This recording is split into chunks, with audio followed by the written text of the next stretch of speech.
And the number of breakthrough COVID-19 cases. Thank you for joining us tonight. I'm Debbie Knox. And I'm Bob Donaldson. These are cases reported when a patient tests positive for COVID after being fully vaccinated. Doctors say the number of these cases comes as no surprise. CBS 4's Bianca Reyes has the very latest from the State Health Department. And Bianca, where do these breakthrough cases stand right now tonight? Good evening. As of today, the Indiana State Department of Health has identified 3,707 breakthrough cases of COVID-19. Now, as you mentioned, that's when someone who's fully vaccinated goes on to test positive for the virus. Doctors point out that number needs to be put into perspective. Those 3,700 cases account for only 0.11% of the fully vaccinated population.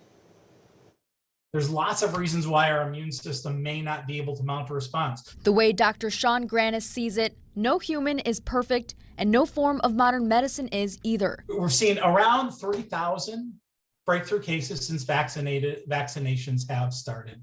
We've seen around 300,000 people get COVID in that time. What does that tell us? According to the Indiana State Department of Health, 3,707 fully vaccinated Hoosiers have tested positive for COVID-19. That accounts for only 0.11% of the more than 2.9 million who are fully vaccinated. 99% of those cases are among people who are not vaccinated.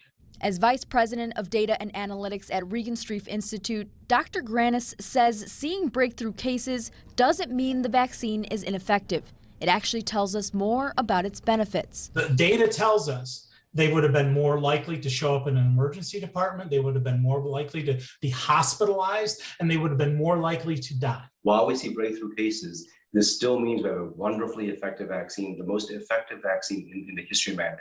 Dr. Ram Yeleti with Community Health says two of his own colleagues tested positive after their second dose. So he's urging everyone to continue wearing masks regardless of your vaccination status. This is where we still need to kind of keep our guard just a little bit. The idea of wearing masks when you're in public and other places is still probably not unreasonable. In the end, both experts agree the best way to protect yourself is to get vaccinated. Oh, if you're playing Russian roulette, why not do something to take the bullets out of the gun?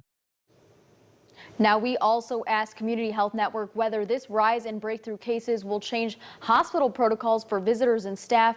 Dr. Yeleti says for now, there will be no added restrictions on visitors. They will, however, still be screened and required to wear a mask. As for staff, they are now required to wear a mask at all times unless they're eating or drinking, even when they're away from patients. Reporting in the studio, I'm Bianca Reyes, CBS 4 News. Bianca, thank you.